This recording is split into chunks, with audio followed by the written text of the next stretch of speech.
Hi everyone, I'm Emma Maslen. I'm the CEO of inspir'em, and today we're going to be continuing our decision process series by talking about how we use our champions in the decision process. And today I'm delighted to be joined by Chris Baker. I'll do an introduction in a second.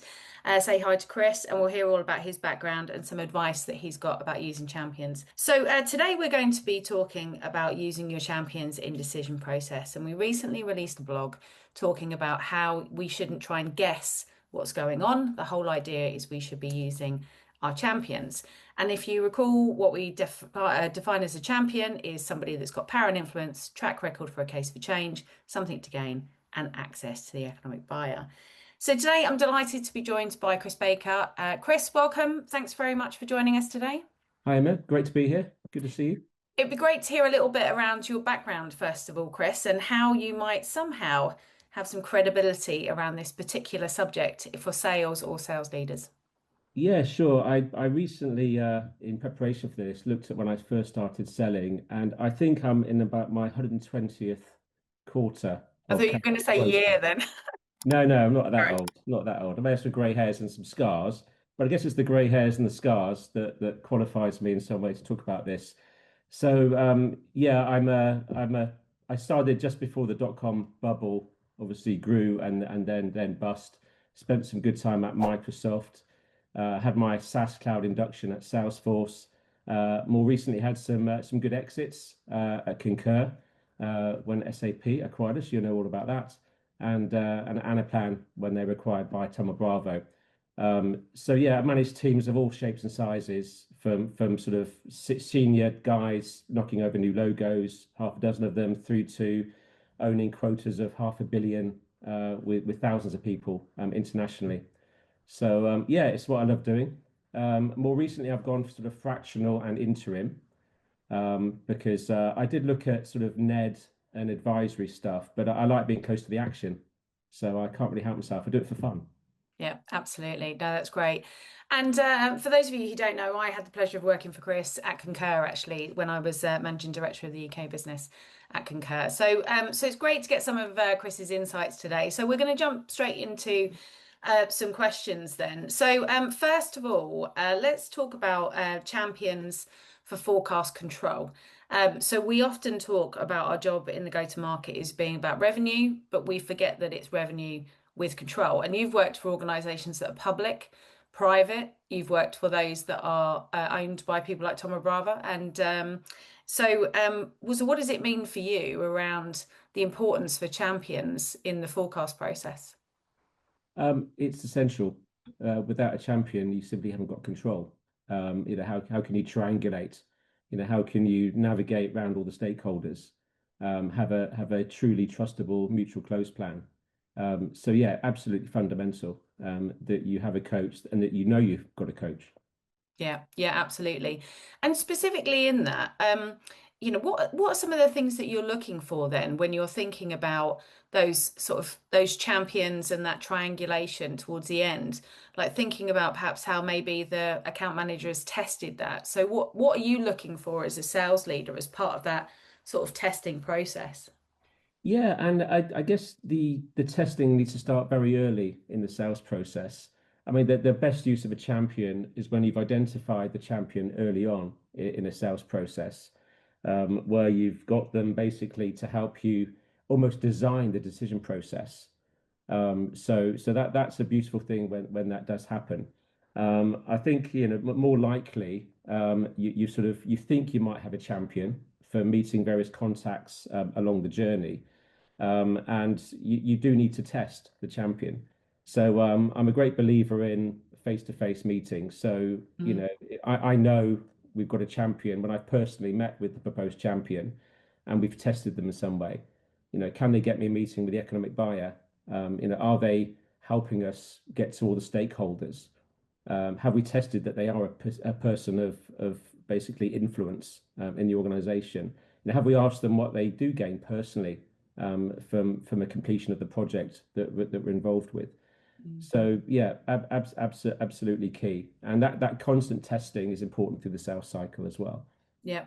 Yeah, it's interesting. I've actually been with a bunch of other sales leaders this week, and one of the things that we've sort of continued to talk about, whilst I know a series is about decision process, not necessarily about champion, but it's all part of the same thing.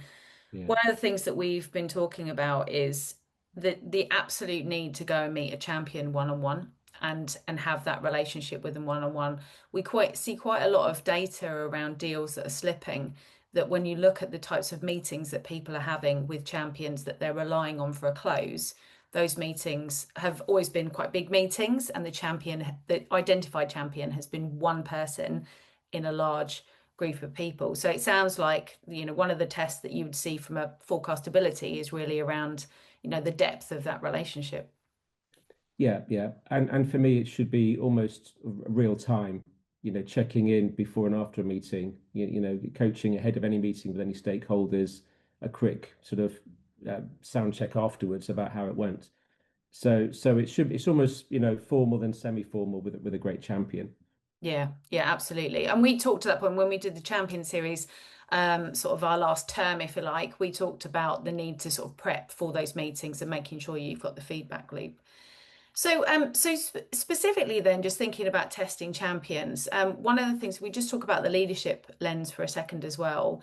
Um, when do you step in as a leader to go in and test the champion? Because, we've got people who can go and, you talked about your account managers or account executives going and testing their champions, but actually, how do you sort of throttle that as a leader to decide, well, actually, when are you going to step in and maybe go and meet the champion to try and see if that person actually is a champion? How would you do that as a quality check? Um, there's a point in the sales cycle where you start thinking, who are our coaches and who are our champions? So as soon as you start having that conversation, you've got to think, okay, you can ask the salesperson the right questions. What is their power and influence, as you've said? Have they got any personal gain to get from this? It might be, a career, might be ego, might be wanting to be seen as a leader, across their peer groups. And are they something to sell for themselves? But for me, I feel the need to personally meet the potential champion and ask them those questions. Mm, So I think the sooner you can do it, the better. yeah, I think a lot of people early in the sales cycle, they think they have a champion, but it's dangerous to pursue a sales cycle too long without actually testing it. yeah, yeah, And the best way to test it is to triangulate through introducing other people, i.e., me or the boss or the boss's boss. And as I said, ultimately, will they get you to the economic buyer? Is there evidence that they're selling on your behalf? yeah. Yeah, absolutely. So I think certainly for leaders that have got large portfolios, we talk about, maybe there's, like you say, a point in the sales cycle that might trigger that introduction, or you might decide for reasons of, might be deal size or importance of that particular deal that they're the ones that you dive into. Also, as well, I think it's important that it's often easy for sales leaders to dive in to the big shiny stuff, but actually making sure that everybody gets a little bit of love. So you're sort of diving in and sort of helping out and checking the quality and coaching sort of everybody within the team as well. So Yeah, the other thing is, I think early in the sales cycle, you hopefully have multiple coaches or multiple potential coaches. So, I often think about the early discovery phases when you're looking for those people that are particularly engaged in the process, thinking, oh, could they be another champion? I mean, the other thing I like to look at is I like my sporting analogies, as you probably remember. So, if you're into your cricket, a cricket team has a bowling coach.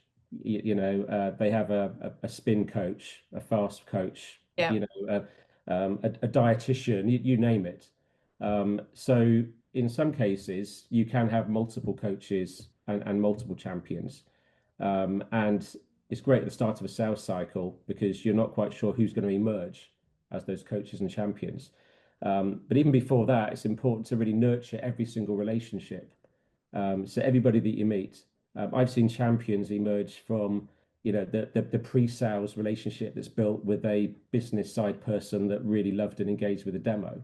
Um, mm, so you don't quite know where they're going to emerge from. So watching that as a leader is quite good fun sometimes, and testing it is even more fun. Yeah. Well, yeah, and like you say, like what we often talk about, it's sort of influence within our clients. We don't know that influence, you can't see it. It's not something that's written down. You have to go and explore that and go and see actually what's going on, particularly with net new sales cycles as well. You don't know the dynamics that are going on. Um, I'm not a big cricket fan, but actually I always think of an NFL, sort of NFL for the same reason. You have offense and defense coaches, you have different people, nutritionists, etc. So absolutely that we are going to be having people on the sidelines. We often talk about that when people say, well, do you need to have technical champions and procurement champions? And you're probably only going to have one quarterback, right? But actually you might have several people on the sidelines, like you say, they're the people that are helping get that deal over the line. Um, but specifically for this series that we're talking about is with closing, and we've talked about the importance of champions sort of with that forecast process, with the forecast process and making sure sort of forecast security is important with champions. But what about obstacles? What are some of the stories that you've seen or the behaviors that you see which really show us that we've got a champion? So what are some of the things you've seen in a closing motion that sort of display? Yeah, yeah. My favorite example is I'll paint a scenario for you. So it's towards the end of a sales cycle. We've been informally told we're sort of vendor of choice, but there's still a lot of closing to be done. So paint the picture of basically I'm in my office and I've got the AE, pre-sales, legal, rev rec, the sales management in there. And on the other side of London, there's the economic buyer, the CFO. He's got procurement, legal, IT, the controller, who happens to be our champion. And we're going line by line against all the outstanding items. I think it's an eight-figure deal with 3 days from the end of the quarter. And it's a case of, discuss the points, either concede or agree. And we get to a point where the real sticking point, it was how do you ramp the deal over 5 years? I wanted a 2 million per year, sort of no ramp, just divide it across the years. The salespeople didn't really care because they get the average, they get 2 million in ARR close anyway. My CFO, he wants the billings as well as the booking. And after we got to that point, I made my point, as you might imagine, in a SaaS business, we've got to build the infrastructure, all our costs are up front, all those kind of classic arguments. And we paused, I put my phone on mute. And for the sales rep, it was the longest, probably 5 to 10 minutes of their lives. People would reach for the spider phone to try and take it off mute. And I simply said, they said, they speak next. And the reason I knew I could be that resolute is that I'd already had a conversation with a champion, Mm. and he said at that point he would convince them why the ramping I was proposing was the right thing to do. So I could be resolute because I'd already been coached by the champion. We'd already had a conversation about it. Yeah. Um, in that case, I don't think the salesperson knew. Oh, okay. Was that Yeah. resolute. So that was a great use of a champion, where we knew that, and I'm a great believer that a negotiation ends or starts to end when somebody starts to say no, and they plant those lines. So that was one of my favorite uses of a champion, Yeah. in terms of enabling us to be really resolute in executing the close plan. Yeah, absolutely. And I think sometimes we forget that. We forget what, so, we always say the things that we teach salespeople are not, most salespeople that have, carried something over the line, they know what great looks like. They know that that behavior is the great behavior that we're looking for. But often we forget that. So because in a moment of desperation, we think, oh, that champion will come through for us. But then if they're not behaving that way, then we get ourselves potentially into a little bit of a sort of tricky situation around hoping somebody's going to be a champion when maybe Yeah. they're not going to be. So certainly testing people to see if they're going to display that sort of behavior. I had a similar scenario actually where I was in a big legal negotiation and our champion actually wasn't privy to all of the details around the legals. He's pretty senior in the organization. But I phoned him and said, we've got a real problem with legal. Like, we cannot get them to back down at all. And he actually joined one of the legal calls. He listened to the problem statement and then he asked everybody from the vendor side to leave the call and rejoin in 5 minutes. So we all left diligently and rejoined the call, and the legal issue was resolved. And, that's what you're hoping for, is to be able to negotiate with the people who've got something to gain in that. Yeah, that's right. And usually a champion, it's, a deal, especially a complex deal in a large organization, it's like a roller coaster. So you're living that ride with the champion. Yeah. There will be blockers along the way. And sometimes it's amazing how many large organizations, it's not completely clear how they make decisions. So hopefully, a great salesperson with some coaches and with a champion can almost understand the decision-making process of an organization better than procurement can. So I've seen champions help great salespeople deliver that kind of vision as well. Yeah, yeah, absolutely. So let's just talk about that then. So we talked about forecastability, and we talked about going through the motions there. So Lauren's put a question in the chat, which is what do you do as a leader if you discover that potentially there isn't a champion on the deal that you're talking to the AE about? So if we just talk about it from a sales leader's perspective, maybe, and then we can talk about it as an AE as well. Yeah, so it depends a little bit how where you are on the sales cycle. So obviously, the earlier in the sales cycle you realize you don't have a champion, the better. I think I've already mentioned, you should be constantly looking for champions, everything from a discovery calls, demos, ideally a business side executive that's particularly engaged. So you can still find a champion. If it's later in the sales cycle, which is probably what the question's about, you can possibly revisit all of the contacts that you've hopefully been nurturing all the way through the sales process. Revisit your coaches to see if they can, step up and be that champion. The other option is if you've got a good relationship with the economic buyer, which if you realize you haven't got a champion, well done. If you've got a good relationship with the economic buyer, but maybe they can become a champion as well. And it's just about looking across the other aspects of MEDDPICC for me. So, re-emphasizing and reframing to the pain, amplifying that, position your solution to address the metrics that are important at board level and to the economic buyer. The other thing is if you've got enough coaches across multiple lines of business, IT, procurement, legal, etc., it is possible, although much more difficult to get a deal over the line. That's why it's important to foster as many relationships as possible across an enterprise and to have multiple coaches. Yeah. Yeah, and I'd say in one of those situations where, like you say, it is possible, there probably is a champion that's lurking around somewhere. It's just that you've not labeled them that way if the deal carries, because there's always somebody that's pushing that piece of paper finally over the line. Yeah, interesting what you said there as well about, it's almost the going back to the beginning. It's the, let's put the car in reverse to then be able to go forward, thinking about, well, actually, what was the pain? What were the metrics? Why did we think this was important to the customer? Why do we think that there is a, board level initiative, and almost brainstorming the who should be the champion. I was working with a guy a few years ago, actually, who worked for both of us, and we'd got a deal that was very near what we thought it was supposed to be closing, and then it started to, not behave in the way that we were hoping, and then we started to slip this deal. And we had a big brainstorm one day where we were thinking, well, these people that we're dealing with, they haven't got the minerals to get this done. So who should be the person? So we went back to basics, got the org chart out, started thinking, started having a little look around LinkedIn, and there was a guy that had appeared in a transformational role that we'd never seen before. And we went and targeted that guy, and actually he was the guy. He was the guy that would get it over the line. So almost like taking the step back, and actually that closed them within the quarter. So definitely going back to that. Yeah, I mean, and the opposite is true. So sometimes I've seen salespeople almost, outsource their selling to the champion.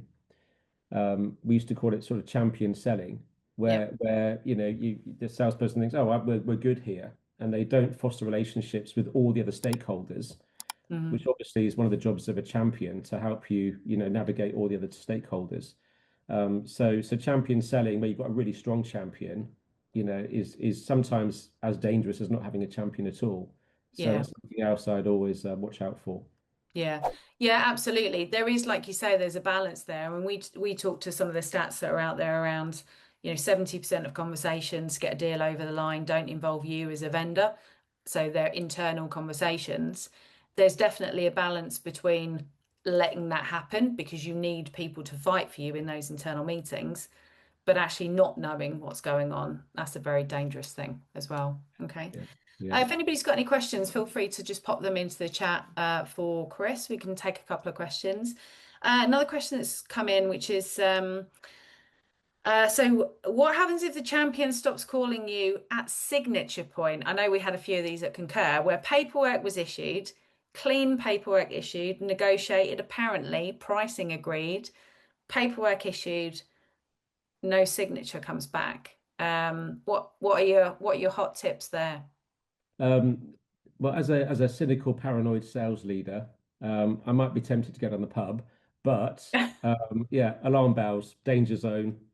So you've got to work it out quickly what's going on. So I guess it's one of a number of things. Could be just internal politics that we haven't quite understood, or somebody new to say no or ask a question. Could be a unexpected disagreement between finance and procurement or IT. Another flag coming out of information security. Some kind of blocker that hasn't been predicted. Although it's unusual for a champion not to actually let you know about that. So they Yeah, might be trying to solve that problem before they get back to you. Um, Probably more often the competition. They spent a lot of years competing against the really big operators, Oracle, SAP, even Microsoft these days. So they can get very political if they sense they might be losing a deal. yeah, So they will call extremely high and fast. They might already be extracting hundreds of millions a year out of yeah, some of these big institutions and trying to influence against you. And sometimes champions just concede defeat. The other vendors have champions as well. yeah, So, there's an internal competition. So I think what you need to do is diagnose which of those really, really quickly by phoning around everybody that you know.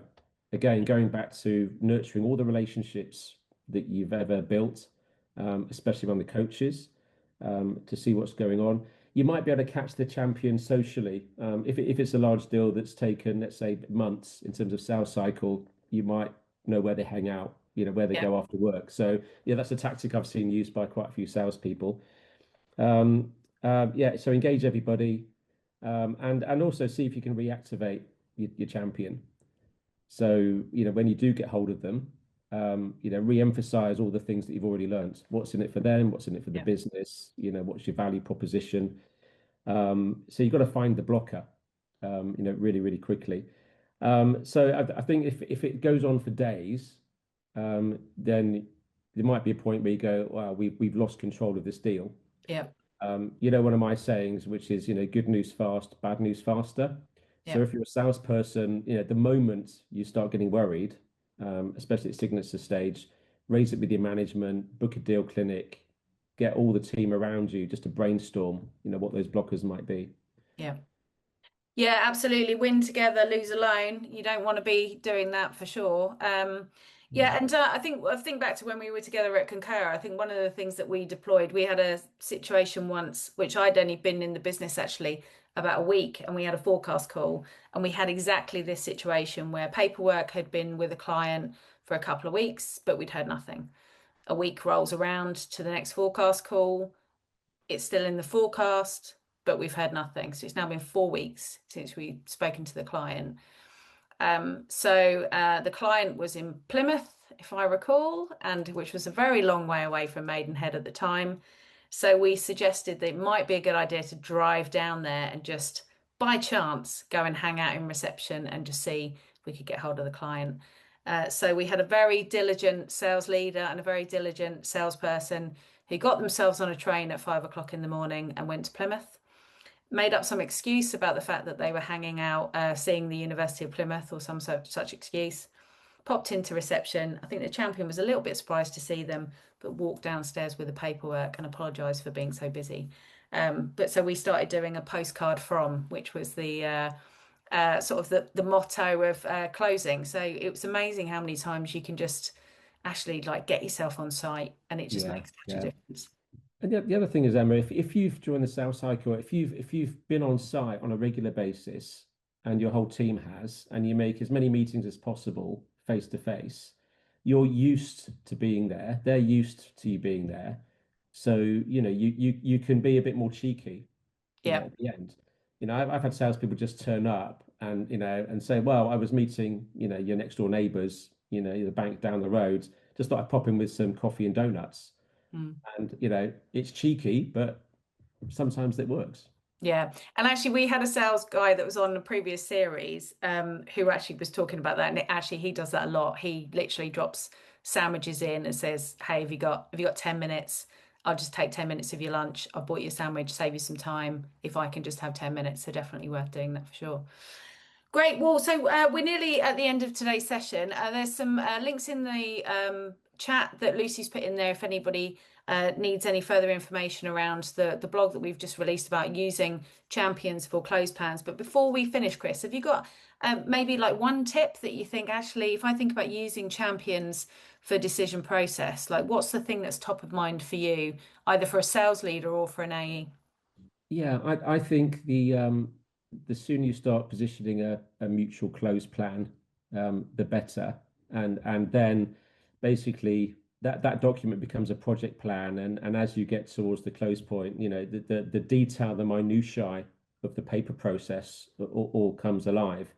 And then subsections Unfortunately, I think we've just lost Chris's feed. of So, the other stakeholders. oh, there we go. We just lost you Ah, just for a second there about. So we okay. had you just to the point where you were saying about positioning the mutual close plan. Yeah, So mutual close maybe just plan with the repeat that. champion. Yeah, right, as soon as possible, as early as possible in the sales cycle, and it becomes almost a project plan with lots of detail. And right towards the end, the minutiae of the paper process. Right down to, is it serial or parallel? Is it using a black box procurement system like an Ariba, like people used to do a lot? And then subsections of that close plan can go to other stakeholders, and the champion can help you make them mutual close plans. So that becomes your working document with the champion, throughout the sales cycle. So I've seen that used by, some reps to close some epic deals, in a calm and straightforward manner. It can Yeah, be. absolutely. And a big believer in that. The I've shared with a few people the mutual success plan template that we use is certainly is one that I used with a large systems integrator about 10 years ago that we've sort of further developed and frankly shortened because it was a big deal and there was a lot to do. So we've tried to make it as simple as possible. Well, thank you so much for your insights today, Chris. It's been great to have you on. Thank you. Yeah, been a pleasure. And Pleasure. yeah, happy closing, everyone. 2 days of Great. the quarter left.